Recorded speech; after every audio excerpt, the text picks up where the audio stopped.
Buen día. Nuestro proyecto consta de una sirena de ambulancia y nuestro grupo está integrado por Jaime Manuel Sequeira Cotellac Lux y Alan Antonio Valenzuela Arenas.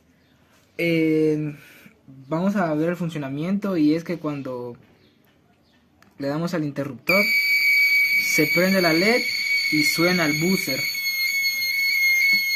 Y como vemos es un sonido medio extraño, pero así es.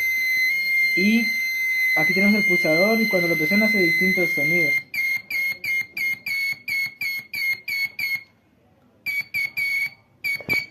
Y si lo quiero apagar, ya solo lo apago acá. Esta es la ambulancia que vamos a utilizar, donde vamos a plasmar el circuito y luego le mostraremos cómo queda.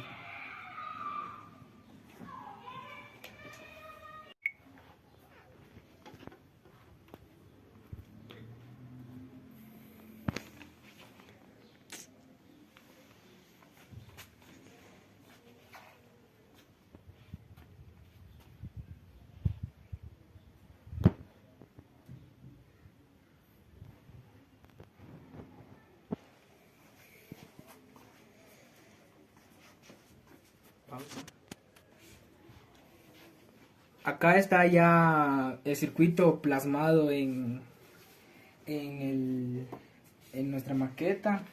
Y como vemos, prendemos el switch. Se prende la LED, que en este caso sería la sirena, y el ruido que hace la ambulancia, con el buzzer que está dentro de ella. Como vemos acá, si nos acercamos acá, cámara, si nos acercamos acá, adentro es donde está todo el circuito. Y podemos prender, apagar, prender, apagar, prender, apagar. Y eso es nuestro trabajo. Gracias.